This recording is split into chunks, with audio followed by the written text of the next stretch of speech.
High বন্ধুরা, তোমরা সবাই কেমন আছো? আশা করি ভালো রয়েছে। তো আজকে আমি আবার একটা রেসিপি নিয়ে তোমাদের সামনে চলে এসেছি। তো এটা একটা আমেরিকান রুই মাছ ছিল। মাছটা আমি কাটা তোমাদেরকে দেখাতে পারিনি, তার জন্য আমি তোমাদের কাছে ক্ষমা চাইছি। তো এখানে মাছটা 750 ওজনের ছিল। মাছটা কেটে ধুয়ে আগের থেকে রেখে দিয়েছি। তো দেখো নুন হলুদ মাখিয়ে আমি এখন মাছটা ভেজে নেব। তো চলো মাছটা ভেজে নিই, তারপরে রেসিপি আমি বাকিটা বলছি।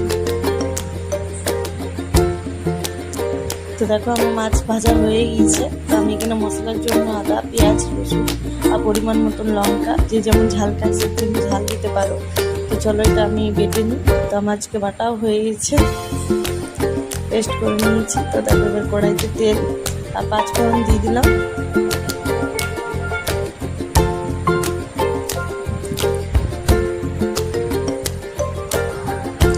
আর ফোড়নে তার দিয়ে দিলাম পেঁয়াজ কুচি। আজকে আমি একটা হালকা পাতলা ঝোল বানাবো। তো মাছের বেশি মশলা দেবো না, তেলও দেখো খুব বেশি আমি দিইনি। পেঁয়াজও খুব সামান্য নিয়েছি। তোমরা যে যার পছন্দ মতন রিচ রান্না করতে পারো। তো আমি বলবো যে হালকা পাতলা ঝোল করে একবার দেখো, এই রেসিপিটা ট্রাই করো, অবশ্যই তোমাদের ভালো লাগবে। আর আমার চ্যানেলটাকে সাবস্ক্রাইব করো, আমার চ্যানেলের পাশে থেকো তোমরা, কারণ তোমরা ছাড়া পুরোটাই অসম্পূর্ণ। তো দেখো আমি পেঁয়াজটা হালকা করে ভেজে নেওয়ার পর পরিমাণ মতো নুন আর টমেটো কুচি দিয়ে দিয়েছি।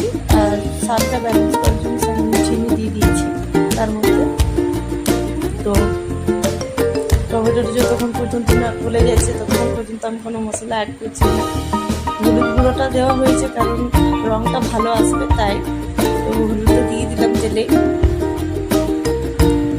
এর মধ্যে আগের থেকে বেটে রাখা পেঁয়াজ, আদা, রসুন আর লঙ্কা দিয়ে দিলাম। আর সাথে অ্যাড করা হয়েছে জিরে ধনে গুঁড়ো, সেটা তোমাদেরকে দেখানো হয়নি, স্কিপ করে দেওয়া হয়েছে। তোমরা জিরে ধনে গুঁড়োটা অবশ্যই দেবে। দেখো আমার মশলা কষানো রেডি।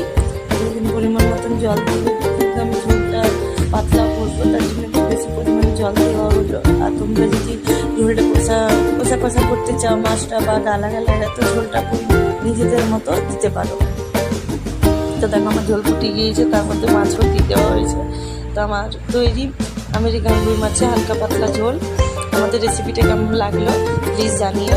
আর আমার চ্যানেলটাকে সাবস্ক্রাইব করো, লাইক করো, আমার পাশে থেকো। ধন্যবাদ।